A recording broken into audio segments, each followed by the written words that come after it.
I was scrolling on TikTok one day and I had seen a clip of these two girls, blonde girls, just being like, SOS, someone help.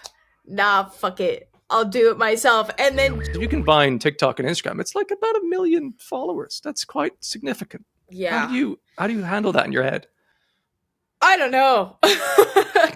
Okay, you're I, still working on it. yeah, I'm still working on it. It's still very surreal to think that, like, How did that moment come to be? it's so. I love this question because this was like the most impulsive decision that we ever could have made. I was first introduced to the music of Deadlands with their song House of Cards, which is a full throttle metalcore roller coaster from start to finish, which I thoroughly enjoyed, in large part, I think, because of the variety of sounds that came out of the charismatic vocalist Kasey KARLSEN.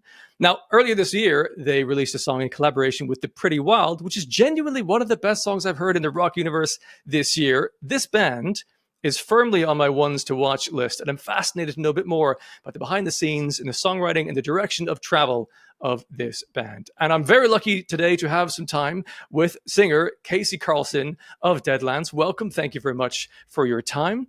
I've been so keen to hear more ever since I first heard House of Cards. But interestingly and frustratingly, it took about 1.5 years or so for the next couple of songs to come out.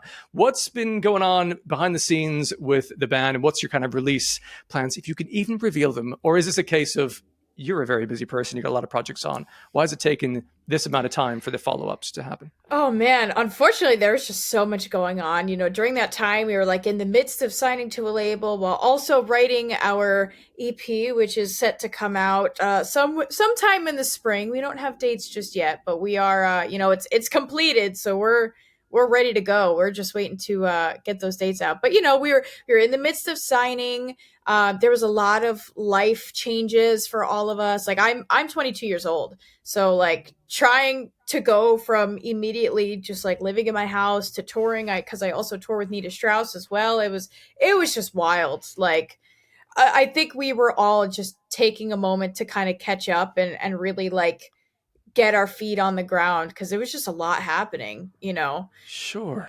And it was Yeah, I'd it was just forgotten tough. about the label signing, actually, with all that. That would also delay things generally with releases because they will want to be part of those releases, and that can impact things, I suppose. Exactly. So like we had released House of Cards, and then within a couple months we had signed to Spine Farm. And we couldn't say that until Villain was released, but we were still game planning videos, and there were tours, our own tours, and then in my own tours. It was crazy. But now we've got a handle on it. We've gotten into a routine. Now we're like ripping and ready to go. Right. Yeah, you've just finished a tour now with Nita Strauss, as I would understand it. Is that the second tour you've done with them? I think Or has it been more? the fourth, Good Lord. third or fourth. Yeah, no, that was the fourth. Because the first tour I did with them was Summer Storm Tour of 2023.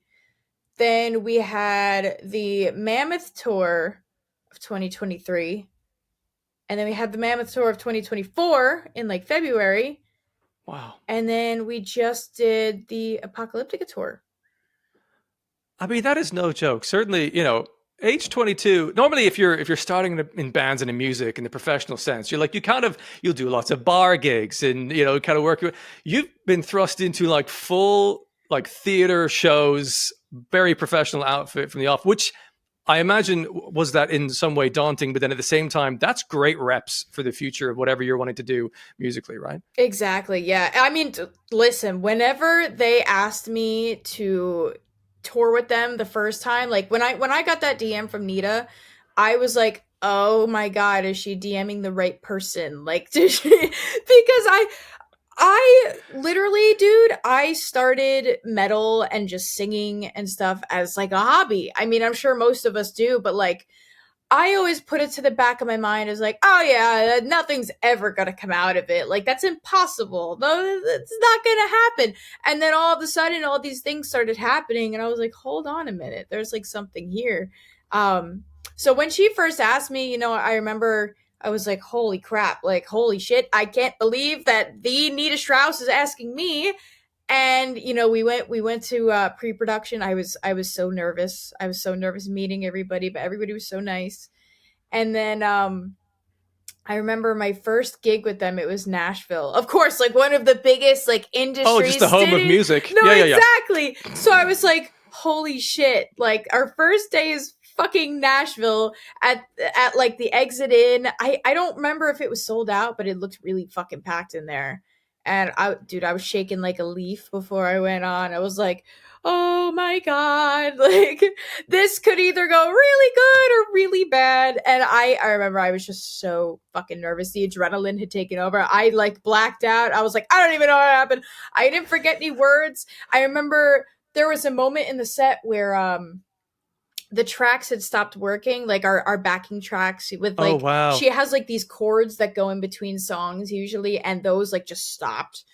Um and Was this so your first ever performance on a stage? No, no, no. Don't tell me no, that. no, no, no, no, Okay, okay, okay, no. okay. My first I was like, because performance I with didn't know if you'd her. gone from like bedroom performances to then on stage and like tracks are stopping. That'd be I a lot. mean, close enough, dude, because like I think the most people I had played in front of, actually, that's a lie. I was gonna say I think the most people I played in front of with my own band had to have been like 80 people, like nothing Okay. nothing to that caliber at all. But then we went from the 80 people to 7,000 when I opened up for I'm sorry, I didn't open up for them. Motionless in White asked me to hop on stage with them for Oh, Slaughterhouse right. at Madison Fuck. Square Garden's Hulu Theater. So I was like, what the fuck is happening? Like that was a crazy year, dude. That was a crazy fucking year. Was But there an inflection point where things suddenly started happening, but were kind of people within the scene are starting to message you and saying, "Hey, you're great. We could do something with you." Was there a series of videos or something that made that sort of seem somewhat plausible? it's funny you say that because I always think back. I had like one string of videos that just got like 2 million, 1 million, 5 million. Like it was crazy. It was just like a whole string of videos that I had posted that week. And I had posted like a crawling Linkin Park cover. It sucks. Like, don't look it up. It sucks. And like, I know it sucks, but I just got so many crests for it. I'm like, I'll try it, I guess. And then it Hmm. did really well. I think Tough song. artificial, yeah. I think I did an artificial suicide cover by Bad Omens that got over 1 million views. I was like, holy shit. Hmm. That was like my first million, I think. Um, Gosh. and then I had done a cover of Bodies by Drowning Pool, which got like 5.5 million views. I was like, Classic. ugh. Classic. So all of it like crammed together, and I was just like, all right, so I guess people like it. How um, many videos have you done at that stage? Like, how long have you been doing the online thing? Do you think, roughly? we not very long. Like Uh, I had started posting YouTube covers. I had to be like 15. I was very young, and I was so not consistent with it at all. Like I'd post one cover once a year, if that. gosh. Um and then I started posting on TikTok in like 2021 and a half ish. Um and I remember To the Hellfire was the first one that really took off. That was like 800,000 views. I was like, what the fuck? Like, that was like the first video I had posted. I think I posted a zombified cover before that, and that was it. Um, and then, I mean, I guess that was like the start of everything, but consistently, like I was posting 7 videos a week on not just my account, but the Deadlands account too, for Hmm. like 2 years straight. So I don't know. I don't even know when it picked up. I just know it just started going, and I was like, "Holy shit, I can't keep up." At what point did Deadlands kind of come into the picture after you started doing these things? Very soon after, because the reason why I was making covers to begin with was because of my guitarist CJ. He's actually going to be coming over later, so that's wonderful. But he's like, first he would help me with my covers regardless. Like I'd be like, yo, CJ, can we do this cover of this song? And he'd be like, yeah, man. Like I did a Circle With Me cover with him on YouTube that we posted. He's the one that produced the To the Hellfire cover that like the first one. And then he was just like, hey, I want to get a new laptop. Do you want this one? Like, I'll sell it to you for super cheap, and it has like all of the plugins and Logic and everything on it. And I was like, dude, hell yeah! So I fucking took it and ran. So like he gets like 99.9% of the credit of like me being in the position that I am, because he's the one that gave me the tools, you know. He's the one that taught me how to do everything. So I'm so grateful for him and everything that he's done, not only just for me as like a personal career, but like he fucking brings so much to the table for Deadlands too, and he's so underrated. It makes me so mad. Oh, that time will come, I'm sure. Oh And, yeah. I was wondering what it's a funny thing, I think, for anyone who ends up making content, put themselves up online, whatever that is, or even just writing songs and going, fuck, I'm going to perform this in front of people. That first step, it feels a bit like almost silly. You're like, why would anyone want to watch this? Do you remember what made you go, yeah, I'm going to record myself and then put it online? What was that impetus like? Did you have to have people around you going, do it? Or were you like, I'm just interested in doing this? I was just interested in doing it. And I think one of the biggest reasons, like, I'm a huge fan of Spirit Box now, but growing up, like, I couldn't really find a lot of women in the metal scene that I was like, oh, like, they really play the music that I really love, you know? Like, I couldn't find the person that I wanted to look up to, in the sense of like, I'm a metalcore diva, right? Like, I am a metalcore stan. That's my favorite ever. The heavier the better. Like, I love it, but I also love like soaring melodic, like mainstream almost choruses. And you know, I love Ginger. I think Ginger's great, but they're more of like in that progressive field. Very much so. Yeah, and Spirit Box is also more like the ethereal kind of vibes, Hmm. but I couldn't really find anybody that was like a female vocalist in the sense of like Motionless in White, Wage War, like those kinds of bands. And so I was just like, you know what, man? Like, I might as well just post a video because maybe people will like it. And then I just started getting comments of like, oh, you're so inspiring, and like, we need more content. And then that's just how it snowballed. I didn't really think about it in the moment. I was just like, yeah, that's cool. And if something happens, it's probably not gonna, but like, cool. And then TikTok just, it did its thing, and I'm here. Nice. Yeah, it's TikTok is a wild thing. When it decides to grab something, it's just like, oh yeah, I'm going to accelerate this to more people, and it hits. It comes a bit weird. You're like, that's a lot of eyeballs. How have you been able to, I suppose, compartmentalize that amount of kind of viewership or awareness of yourself and as an individual? Because I mean, you've got something. I suppose if you combine TikTok and Instagram, it's like about 1 million followers. That's quite significant. Yeah. How do you handle that in your head? I don't know. Okay, you're still working on it. Yeah, I'm still working on it. It's still very surreal to think that like 1 million people had enough interest to click a button to follow what I do and to stick around for this long. Like, it's very, I'm just very grateful, you know? Like, I try to work hard and I try to give back like as much as I possibly can. Um but I am still working on it for sure, cuz I still can't rack my brain to figure it out. I think I fear for you. It's only going to get worse. Like it's only going to grow. You know, but like in a good way. I mean, because you're going to have more growth and success and audience and stuff. So yeah, Definitely. something you have to get used to for sure.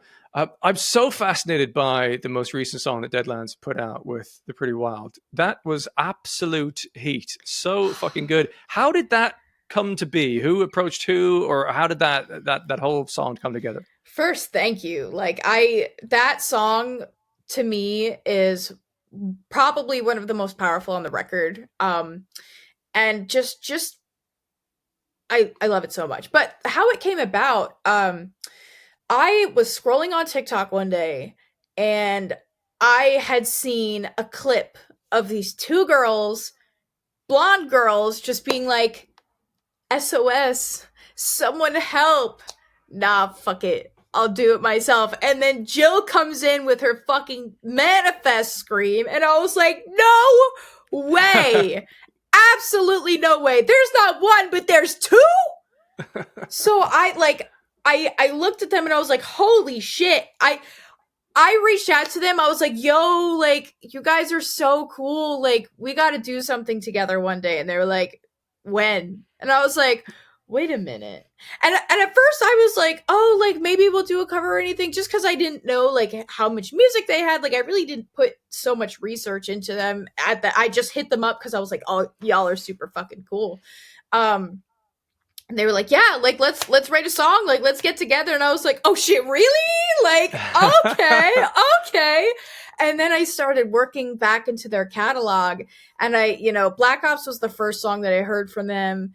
And then I think Sleepwalker was like just about to drop. And I had started going back in their discography. I heard like Roswell, I heard OnlyFans, and I was like, oh my god, these girls are so fucking good. Like, that was the best impulsive holy fuck you guys are so good that I like ever did in my life. And like, I don't it just kind of fell together. And dude, like, let me tell you, working with them, like, their synergy is so fantastic. Like, everything that they do is with a purpose. They are so smart, they are so kind, they're so fucking funny. Like, Jill, they always say like, oh, Jill is Harley Quinn and Jules is Poison Ivy. And it's like so true. Like, if you literally were to like stand and have a conversation with them for 2 seconds, you'd be like, oh my god, that's so fucking spot on. And it's like, they're incredible. I That was the best fucking decision that I think Deadlands could ever make, especially because they're just so cool. And to have three super powerful screaming women on a track that are both like up and comers is like, oh, makes me so happy. Makes me so No, it fucking was happy. a brilliant idea, but thankfully, like what's important and what really matters is that's novel and interesting on its own to a degree, but it's like, but the song also needs to be good, and that song is brilliant. Thank Um, you. I was always like, I was enjoying it all the way. I was like, chorus is great. And then we go in the second verse. I was like, oh, it's different. There's rapping, and that works. It's actually really good fun. I'm enjoying this. And I checked out. You did a vocal playthrough of that song, I and then did. you put on the screen POV. You're about you can't rap, but you're about to try. But you did well. That was good Thank because, in you. fairness, in that song, when you come in the second verse, you're basically rap screaming to a Yeah. degree, right? Yes, absolutely. And it's funny you say that, because when we were writing, like, the Pretty Wild is like known for their new metal rap roots, you know. And like, Jill is always so funny because she's like, "Well, I'm not a rapper, I'm just a yapper." Because she doesn't like call herself a rapper or anything, but it's so fucking she's just so sick. But I was like, "Guys, I need to rap in this song. I don't care if it's scream rapping or regular rapping, but I need to do it because it's something new and cool, and I've always wanted to do it." So we fucking did it, and I will say this: Jill is a million times the yapper rapper that I will ever be. She's just too good. It's not a game of comparisons. It doesn't matter. You both brought something different, and it worked. One thing I think that works really well with your scream vocals is that it isn't just like you found an ability to scream and then you do that and rhythmically try and make it interesting, but there's dynamics to it. Like there's a whole bunch of range. Is that something that you have like done via experimentation yourself, or have you found tutorials and coaches and things to try and hone down to do that long term in a kind of structured and safe way? How have you approached your screaming? Yeah, I mean, when I first started screaming, I had to be like 13. I was just going to shows and I wanted to like protect my voice, only because I was like, I really like singing as a hobby, you know. I just think it's fun. I like to play video games and sing. So I was like, yeah, I don't want to screw my voice up because I want to play my video games and sing however long I want. So I would just look up tutorials, you know, like, I would watch David Benitez is one of the people that I would watch religiously, which is funny because we just toured with them with his band Renaissance. They're awesome.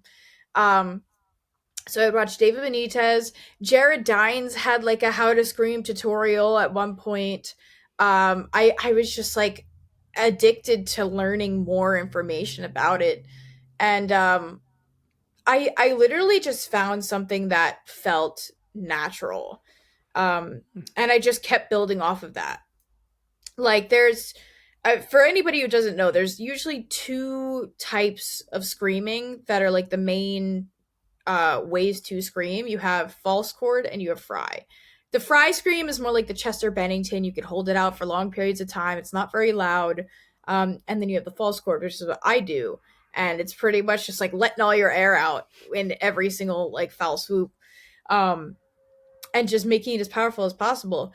But with that being said, like with the techniques that I've been doing, like it's all just like mouth shapes. And so like whenever I was teaching myself how to like do different screams and increase my range or whatever, like most of the time I would just be screaming. I would just be like ow, and just like going through the motions. Like one of my favorite things to do if I'm trying to learn a new scream is to just do some like whisper screams. So you're not screaming, you're just going but like mixing your mouth shape up to get some different noises. I see. Mm-hmm. Right. That totally makes sense. Yeah, I suppose if there's two initial ones, then it's about what can you change above those to get those different kind of dynamics. There's a particular moment in House of Cards where it's essentially what we would call a pig squeal, I think, in the vernacular. It's this like, in a good way. I know, but I was like, wait, what part? There was one breakdown where just like, it's sort of this really, really low, but there's almost like a whistle over the top. I'm trying to think, I could try and find it. It's about halfway through. It builds up. Oh, dead? What you have drawn. That one? That's the one. Yes. There's sort of like, it's a low, like false chord thing, but then there's almost like a whistle over the top. I wondered if there's like two screams simultaneously or whether that was one that was one recording. How did you do that? Okay. So that's actually just like my regular, like guttural scream. But with the way that I have my tongue placed, I guess the resonance picks up like another frequency somehow. Right. I don't know, but that's really cool that you thought it was like a pig squeal. I like it. It's sick. So cool. I was like, that must be double tracked. Like they've done a low guttural and then they've got like a fry over the top. Maybe like, but it's kind of whistling. Yeah, very cool. Enjoyed that. Also enjoyed the deployment of. Again, what's really important here is it's not just about the acrobatics of scream vocals and like genty guitars, whatever it is, but it's songwriting. And on the first listen of House of Cards, you've got the moment where the music cuts out and there's just an inhale of breath before the first scream. I fucking loved that moment. Is that something you worked on together with the rest of the band, like to figure out structurally how this is going to work, or how did that moment come to be? I love this question because this was like the most impulsive decision that we ever could have made with the song. Like we had a couple different mixes of House of Cards. And then we were working with Eli Strobeck, who's also known as Boy What. Like, he's fucking insane. And so he had come over to CJ's house, and we were just, like, doing the final little tidy-ups of House of Cards and just, like, doing the last master mix or whatever. And so he was like, this is Eli speaking. We were just going through and playing the song, and he plays the song. He goes up to the bring it, and then he's like, hey, Kasey, can you just, like, breathe into the mic really quick? And I was like, sure. What do you mean? Yeah, I'm like, what do you mean? Do you mean like a or like what are you talking about? He's like, just go. I'm like, all right. So I do it. He throws it in there. He's like, boom. And then everybody loves it. We're like, hell yeah, dude. Let's fucking do it. Let's stick with it. That's amazing. He must have heard that in his head. He's like, I need to bring this to life somehow. Right? Yeah. I'm like, isn't that so weird? Producers, man, some people call me a producer. I'm like, I am the furthest from the sorts, but I appreciate the sentiment. Like, when they just get that thing in their head of like, hey, I hear this here, I don't get it. But I praise it so much. It's so cool. Great if you can have them, and producer or otherwise, or another person in the band, or another person, like a friend who knows music, whatever it is, someone else to bounce ideas off, and you can create something unique that if one person just tries to write a song, it'll be one particular thing. But that's, I think, where the gold lies. It's in collaboration in a lot of ways. Definitely. Very cool. Yeah, that individual seems to know how to write some catchiness, assuming that's a big part they put in, because Villain is a very catchy earworm. Yes. That chorus. There's something about the gap in the melody. Like that, I think, is the anchor that makes it stick in your head for fucking days. Right. Is that something that came quite quickly in the writing process, as you can recall, or is that a thing where we're like, we got to figure out a good chorus for this? Dude, that was Eli. That was all Eli, that God whole damn. melody. Yeah. This was the day before I had left for the Mammoth tour. I don't remember if it was the first or the second one, but I was literally the day before leaving for like 6 weeks. And CJ and CJ tells me that he and Eli had wrote Villain on an acoustic guitar in like an hour or two, just like Hmm. fucking around. They called me probably at like 12 p.m. and were like, "Hey, give me a word." I was like, "Villain." Cause I originally like we were thinking of doing like a poker themed album, so I was just thinking of a bunch of poker terms in my head, and I was like, "Hey, villain's a cool one, villain." And so they were like, "Okay, bye." They hang up the phone. 2 hours later, they're like, "Hey, we're coming over. We need you to track something." And I was like, "All right." So they come into my house, they show me the song, and I'm like, "Dude, what the fuck?" Like, you guys just wrote this. It's like a produced, it's like a skeleton, but it's still got like structure and everything. Like the breakdown was written in, and they were like, "Yeah, we just wrote this on acoustic guitar. So can you like write lyrics to this and then track it?" I was like, "Fucking all right." So I wrote the lyrics in like an hour, maybe 2 hours, and then we tracked it, and then it was done. That it was literally just like bang, bang, bang. Okay, villain's done. This is a gloriously chaotic way to write songs. Right? I mean, there are fundamentals in there that are great. I love the fact that you said they wrote that on an acoustic, Yeah. because a great song works without the production and bells and whistles. It works on its own. Correct. Piano and Correct. vocals, guitar vocals, whatever it is. That is a great fun, and I think that's where the songs are shining. Again, it's not just a circus show of metalcore; it's the songs are good. So that makes sense. Absolutely. But to be like just to punk you and like come on the same day and like write some lyrics, you have like an hour or so. That is a wild thing to be doing. To be like, that's probably gonna get our best version of this. Oh yeah. But Oh yeah. And but it's, like we all know like the foundations of songwriting in the sense of, I mean, Eli can just do it with his eyes closed. He's just like, "Meh, here's an amazing banger, and it's how top dare they? three, like How dare they? Billboard top 100 every single time." And then CJ, like he's got his own solo project called No Shade, and he has always known like how to write good music. And it's, if you haven't heard of his solo shit, you should really check it out. And I keep urging him. I'm like, "CJ, I want more No Shade. Like, can we have some more No Shade?" But he's so busy with Deadlands, so it breaks my heart. But I'm working on it. I'm working on it. But for me, like something that is so fucking important. Like, remember how I was saying before? I was like, "Oh, I've never really heard like a female in like modern regular mainstream metalcore," right?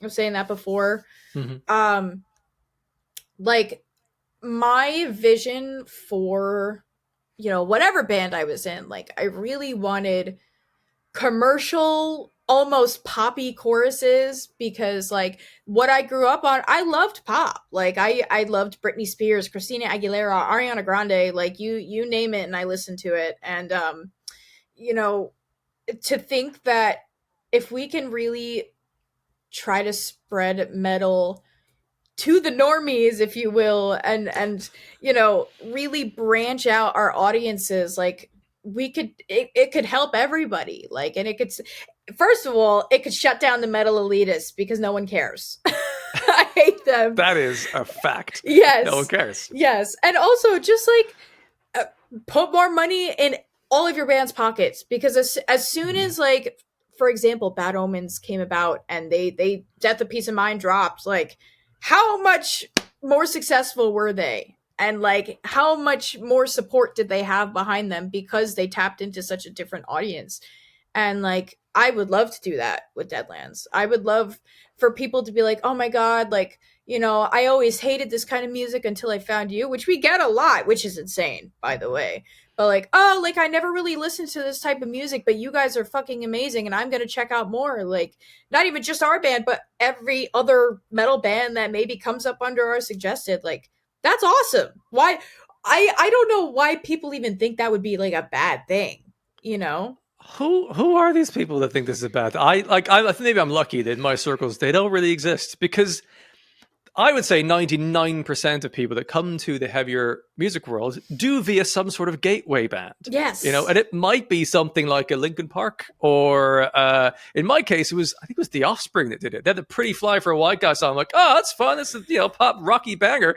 And I just bought an album randomly because you couldn't listen to it in advance back when I was doing that. And I was like, this is some hardcore fucking punk. Like Dude. this, but I bought this, so I'm going to rinse this, and then I just got further and further into that world. But it's not even just like, oh, thank you to the gateway bands.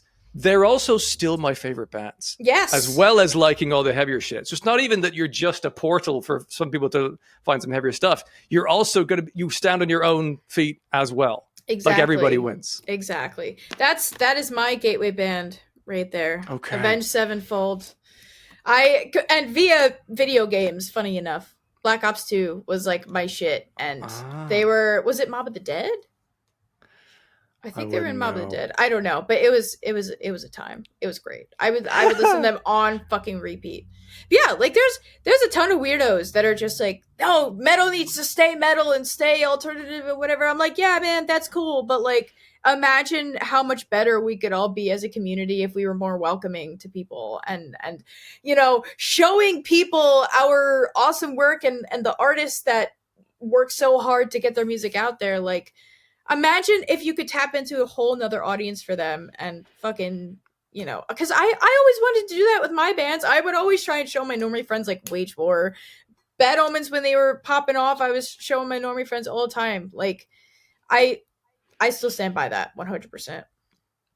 They'll get there eventually. I mean, I'm trying to think this thing through, and I'm wondering, because if you have bands that are crossing the boundaries like Sleep Token or Bad Omens, you end up with more people discovering the rock and metal universe, and by doing so, they get more familiar with it, and they'll kind of grow into learning and enjoying scream vocals, and they might end up just listening to like black metal at the end of it. That's possible. So it's great for the fans, in theory, of black metal bands, like where you're going to get more audience and then more financial support, so you can do this for longer. That's great. But maybe they don't even want them to have the bigger stages. They kind of want them to be this small special thing, which is kind of counterintuitive, I think. It's difficult. Exactly. And I think that's the thing that we need to try to get away from. Because, like, wouldn't you want your favorite bands to be touring forever? Because going around like bars or clubs is not sustainable for the rest of your life, and I know for so many people, whether you're a concert goer or an artist or a band member or what have you, like, touring and playing music is, so many people's like savior. Like, it saved people's lives. It saved my life.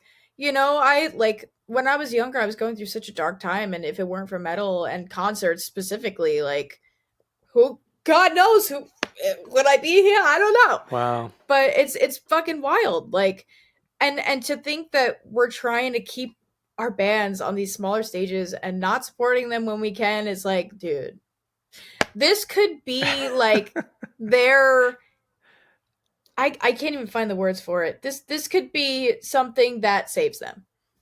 Yeah, that's a good way of putting it. It's almost, the way I would see it is, if a band has been special to you and you've enjoyed it, the best way you can thank them for that is by like supporting them and hoping that they find a way to grow and be sustainable. That's a version of thanks. Like, exactly. Would I like to have a time machine and go back and see Sleep Token again in like a 500 cap venue? Sure. And that would never happen again.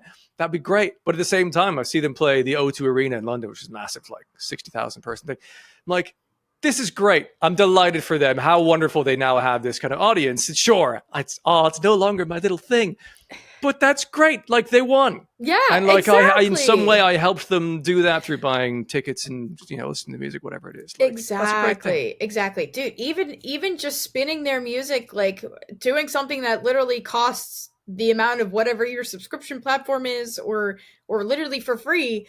Telling people, like, you're literally putting them onto those stages. The more that you plug them, the more that you support them.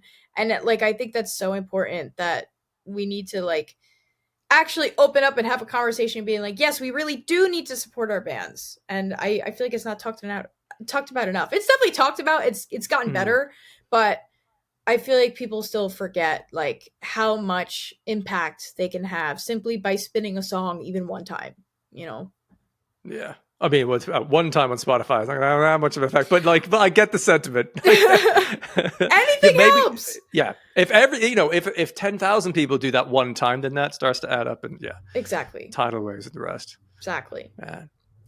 When it comes to your shows and gigs and things in Deadlands, I was wondering, because you've got this Nita Strauss stuff that you're doing, which is on a large scale, and there's the TikTok where you're largely doing covers of things.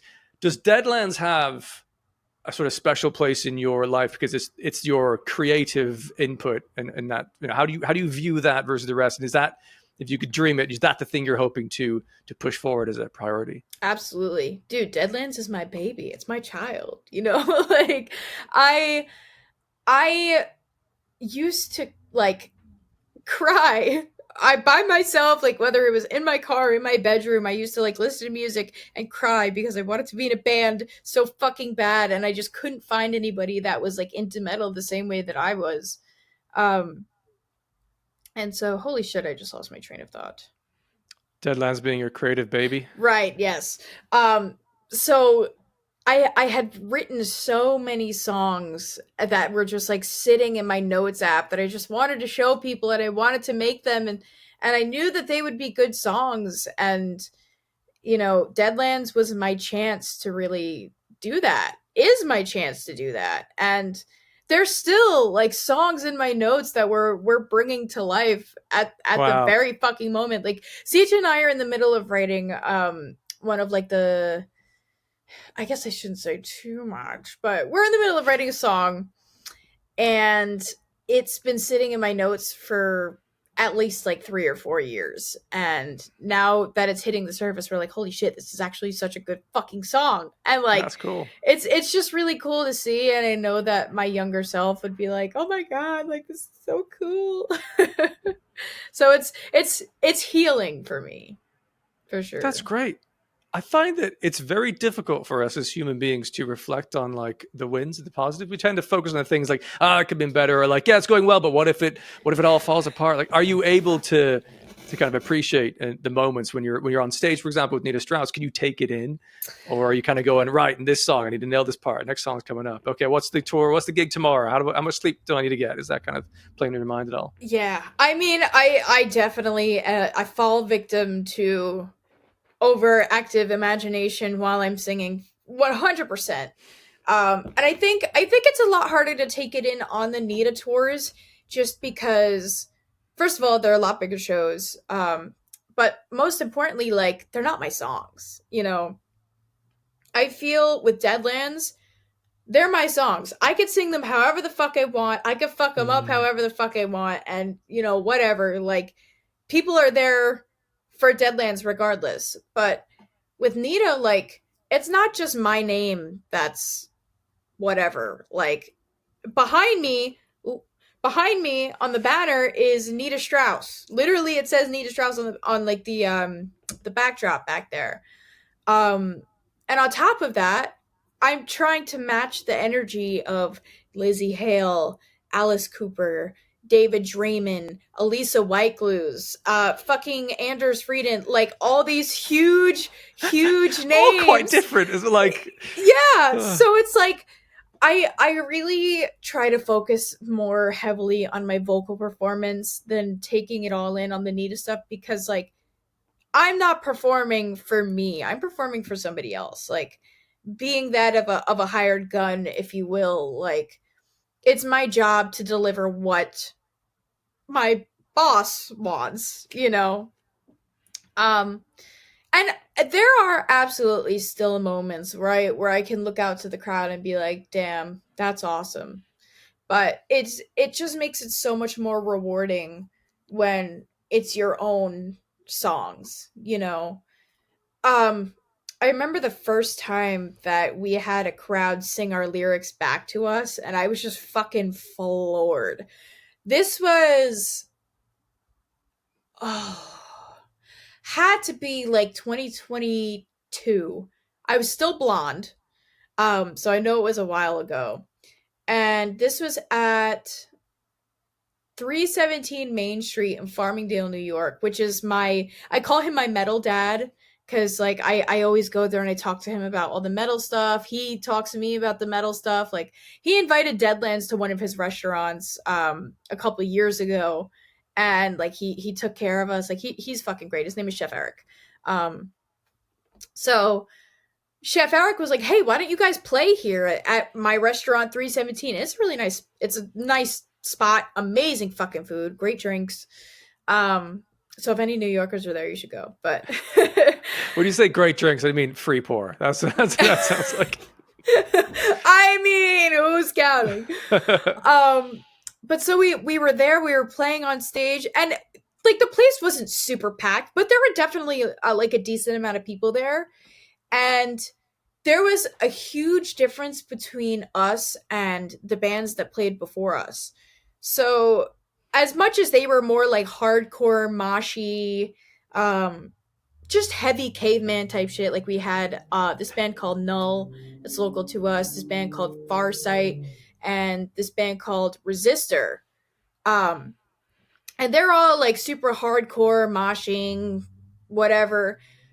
But then when we came on, everybody came from wherever the fuck they were in the room, whether that was in the back, to the sides, in the bathroom, whatever, and they all just scooted up right to the front of the stage. Everybody was at the front of the stage. There was like maybe 10 people like in the back. Everybody else Gosh. wanted to be up close and personal. And so that to me, I was like, that's a really big difference from what we were just seeing. And then Crushed was our last song at the time in the set list, and we fucking played it. And in my mic, I heard them sing the lyrics back to us, and I was just like, what? Like I just couldn't fucking believe it, especially because that song had probably been out for like, I don't know, 8 months or so. Like it couldn't have been that long. So that was just fucking nuts. I couldn't get over that for a very long time. And it's still like the feeling of knowing, holy shit, these people are singing our songs. Um, that was a moment where I was like, I need to take this in. That's great. And also, that's a moment when it sort of validates that this is more than just I want to get up on stage and like maybe people won't dig it. That is an audience going, do more of this. Exactly.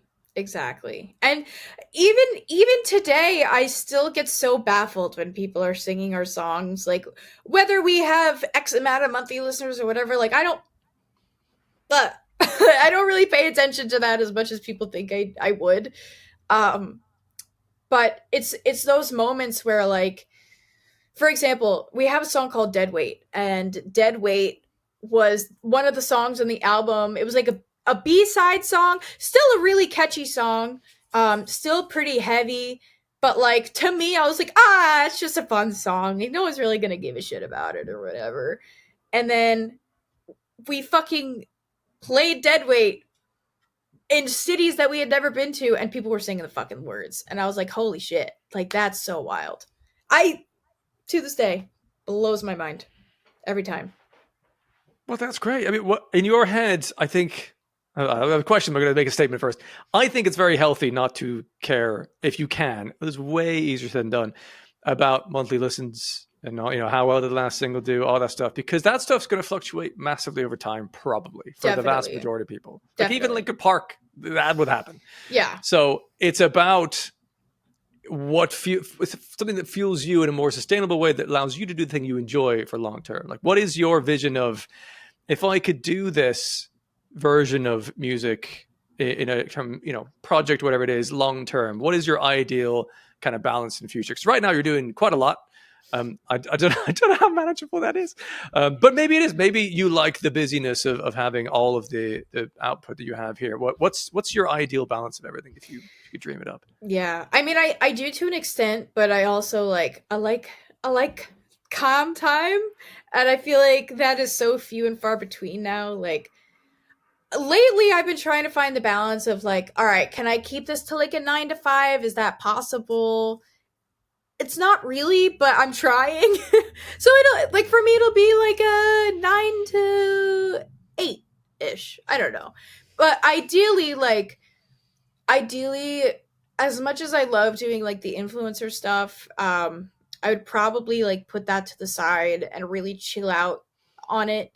Um, and I would just want to do Deadlands full time because I would have more time to write. I'd have a clearer headspace, you know.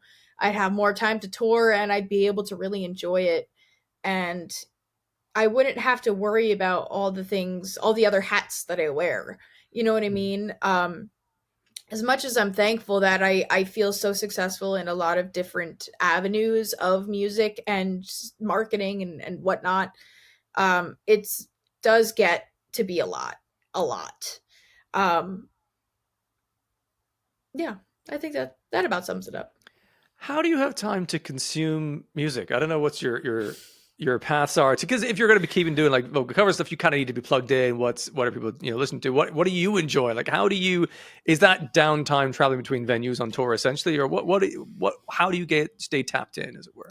To be so honest with you, the only reason why I can tap in is if I make content about it. Like for example, I reacted to Black Hole by Architects. Haven't edited it, but like I know me sitting down being like, okay, I'm gonna react to Architects right now. That's me consuming new music, and it's funny you say that because right now I'm planning a Twitch stream where I can catch up on all the music that I missed on tour.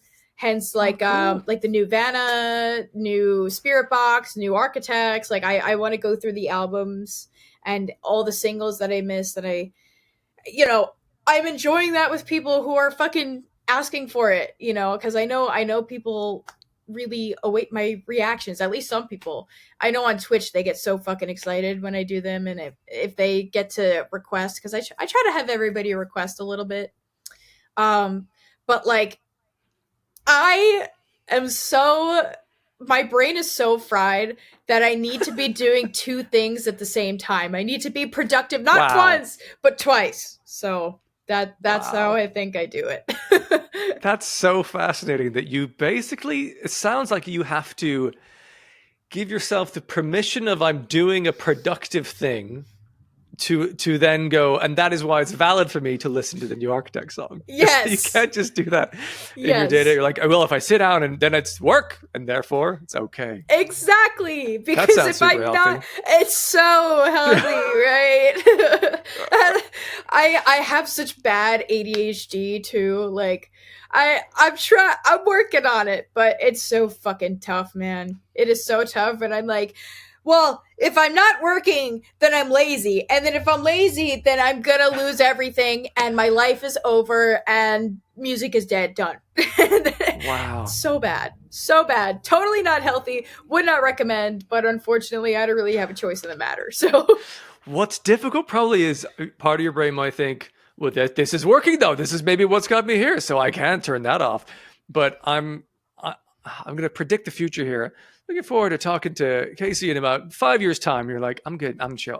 I've got balance now. I can find my creative, moments, and that'll come manifest. Thank you. Manifesting.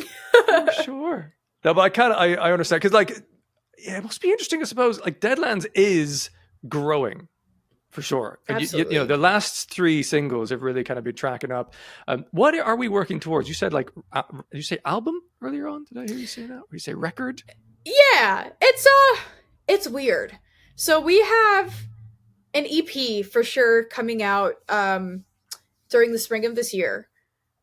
And then we're also planning to do bonus tracks on it to make it Okay. almost like a full length. So I guess it would technically call to be an album. Like, I don't know the hard definitions, to be fair. Like, if someone's like, "This is our Yeah. album. It's 8 tracks," I'm like, "Is that an album?" I suppose Yeah. it could be. Yeah. It's whatever you want it to be. I think Spotify might have some definition. If you upload an EP and you put a bonus track, it's like album. Like, wait, what? But it's an EP. Yeah. Um, But I guess we got to do our research on that. But I guess figure that it's an album split into two, maybe. sure, an EP and a deluxe EP. Exactly. Nice, fun, great stuff. So what are you enjoying currently that you're in the other than the Pretty Wild, which we've established is great. They're doing great things. Who are the artists that you're thinking are top of the game in terms of your opinion and what you enjoy? So it's not just like, well, obviously the likes of Spirit Box, Grammy nom to the rest. What Yeah. is it that you're putting on a pedestal in your world? You're like, these guys are absolutely killing this. This is great stuff. Yeah. I mean, I always gotta shout the boys in Motionless in White because I do have them tattooed on me. They're fucking, that's my favorite band of all time. Love them so much. They are Although, a phenomenal live band. They're so phenomenal. And dude, they're all so nice. Like, really? Yes, they're so fucking nice. Chris is like the sweetest. Like, he's so soft spoken and just so chill. And I'm like, you on stage, you here? Like, I'm finding so many like scream vocalists are like that. Like the singer from Make Them Suffer, brutal scream vocals, the nicest, most friendly, most unassuming individual in person. It's like, what? Okay. Dude, Make Them Suffer breaks my fucking brain. I'm like, I'm so glad you said that because they, to me, just, they itch the scratch so fucking well. And Alex Reed is somebody who I look up to so much because she's so badass. Like, her screams make the fucking hairs on the back of my neck just go frink. And I'm like, I'm obsessed. I'm obsessed with them. I think they're absolutely killing the game. Yeah. And obviously goes without saying, Pretty Wild. I think they're I think they're changing the scene, like, and flipping it on its ass right now. And I think they're doing such a fucking incredible job at that. And I wish I had listened to the full Architects record by the time I spoke to you, because I would tell you, like, I've been obsessed with Black Hole and Seeing Red and Whiplash and Curse and literally all the singles. I've just been like, I want more. And I've just been like, I need to react. Like, it's killing me. And I still haven't even fucking listened to No Loss, No Love by Spirit Box either, because I've been trying to react to that. So, I mean, will say nothing. Okay. I will say nothing. All right. But yeah, those are worthwhile endeavors. Yeah, absolutely. I can imagine. Poppy's even been doing so fucking good. She's been doing great stuff. She's doing great things for the scene as well in terms of bridging that gap to the rest of the world and bringing some people in. And by the way, has the most insane raw scream vocal, I think, in the scene. Oh, they're scary. It doesn't sound like it is in any way healthily sustainable to do. No, not at all. Even when I do like my little Poppy scream, because I honestly, like, I try and soak up every single possible scream that I could possibly fucking add into my arsenal, because I love just being very versatile in the sense of, like, I just like the range, right? So Brian Garris's vocal is the equivalent to Poppy's, but girl form. For the girls, if you will. I think you're right. Yes, absolutely. And so when I was teaching myself how to scream like that, not that it was painful, but it's just a very different sensation than the other screams. Because it's like, I guess I'll explain it in a way of like, okay, so when you're regularly screaming, if it's like a mid, right? You have a mid, it's in your talking register. So, like, if I were to just go, hey, and then add screams onto that, like, it wouldn't be... Same range as your... Yeah, exactly. And then when you're doing Brian Garris or Poppy, you have to go, hey! Yeah. Like, Brian is like, rah, rah, rah, rah! And then Poppy is all the way up, like, rah, rah, rah! So it's really weird to feel the differences between all the screams. Right. That's cool, though. Yeah. It's taken me a bit to get into Knocked Loose. Not that this is important for this conversation. No. Honestly, like, me too, though. Because it doesn't have the dynamic variety. It is the same scream throughout. Over time, through exposure therapy from my Twitch viewers, I have listened to a lot more Knocked Loose, and I've grown accustomed to it and learned to enjoy that scream for what it is. And now I'm like, oh yeah, that's pretty magical. But that's taken a bit of time. Dude, me too. Like, I'm gonna be so for real. Like, I really, not that I didn't care for them, but I was just like, nah, they're really good. They're cool. Mm-hmm. I saw them live with Bring Me the Horizon. I was like, yeah, they're cool. Jeez. Especially because I got to hear, like, his gutturals and shit. But I never really sat down and listened to them and been like, oh, I would listen to them or whatever until Slaughterhouse. Go fucking figure. Go figure. Go figure. And then I was like, all right, this is really fucking cool. And then they did Slaughterhouse 2, and I was like, all right, this is really, really fucking cool. And then Suffocate, and I was like, all right, I'm sold. Like, I really like them. But yes, over time, which also, can we talk about, like, how they seem so, it's the wrong word, indigestible upon first listen, and they got to play Jimmy Kimmel. I think that's so awesome. I think that's so fucking cool. I don't understand. I'm delighted that's happened. Yes. I think it's fabulous. Yes. And I think they deserve it. Yes. But equally, I'm like, I don't understand what stepping stones were taken to get them there. No, exactly. That's wild. I don't get it. Because you know who I would first think would be on Jimmy Kimmel? And it's not fucking Knocked Loose. It'd be like Bring Me the Horizon. Yeah. Yes. Like, Knocked Loose? I'm not mad about it at all. But I think something like they got booked for like Coachella or something, and then that became the story. And then people were like, oh, they're actually in this different world. I think that one booking has put them on a different track. Wow. Good for them. Maybe. Good for them. That's great. It's fucking phenomenal. Yeah, good for them, and good for anyone that likes the heavier side of music. Absolutely. All happening in that. That Suffocate performance of Poppy was fucking awesome. So good.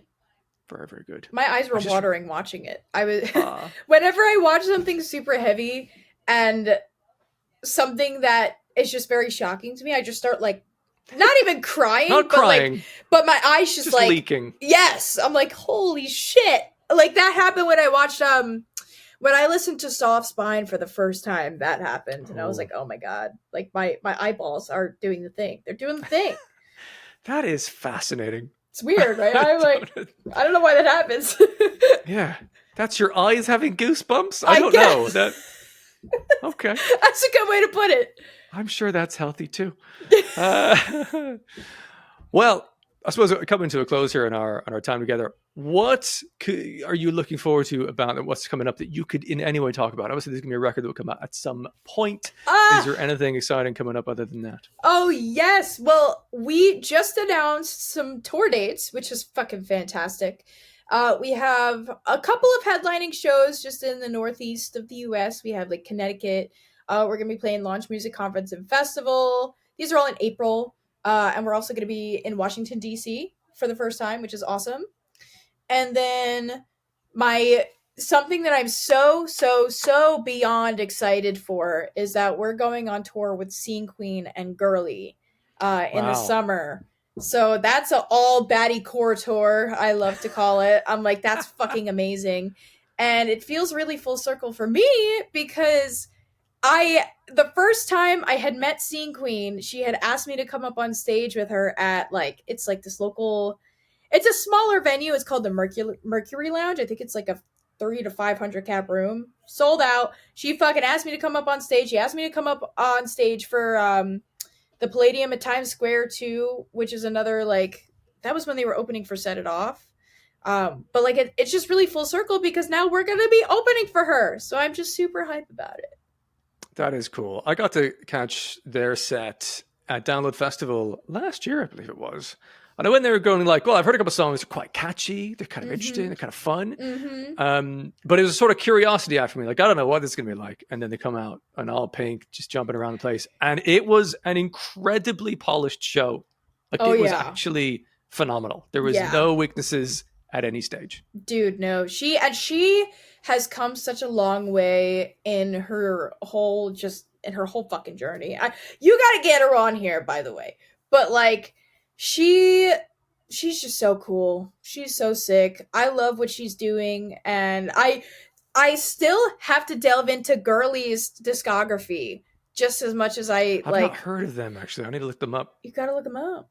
I can't fucking wait, dude. I'm so excited for that tour. The only reservation I have with Scene Queen, and this is not a conversation for us necessarily, but maybe for me to have with her, she seems to hate men. So I'm like, I don't know if she'd even want to come on. Well, I have good news for you. She actually is dating a man. Okay, all right. So you can't hate all men. No, just the bad She's ones. either like, I fucking hate men in bands. I'm like, your bandmates are. How do I tell her? It's so funny. She actually just made a TikTok about that of her. She's like bullying my bandmates because they're men, and it's her like going up to them and just being like, "Urgh." It's funny. I love it. And I met I don't know if she still has the same bandmates as she did when I met her. I know her guitarist is the same, and his name is Dan. And yes, he's great, wonderful. And I know she wouldn't say, kill all men, only the bad ones. Sure. Fair enough. On that jolly note. Well, that's great. You got some gigs coming up with Deadlands. Very exciting. And the EP to go with it. Onwards and upwards. Thank you very, very much for your time. It's been so interesting to find out some of the decision making behind that and like what the band's been doing and where you're taking things and how you're finding or not finding the balance at times with everything you're doing. Good luck with everything in the coming months ahead. And look forward to seeing how that all goes. Thank you. And thank you so much for having me. I had so much fun. You're very welcome. That was a wonderful chat with Kasey KARLSEN of Deadlands about all those bits and pieces and the busyness that she's going through and all the content creation stuff. I thoroughly enjoyed that chat. Hopefully you did as well. Be sure to subscribe to this channel if you want more interviews like this in future. There's more coming up for sure. I'll make sure to put some links in the description to Deadlands' social media platforms so you can keep up to date with their music, their live gigs that'll be coming up, and also to Kasey KARLSEN's personal ones as well. So you can see her content creation bits and pieces as well. Thank you very much again for tuning in. Hopefully you'll check out another one of these episodes very soon.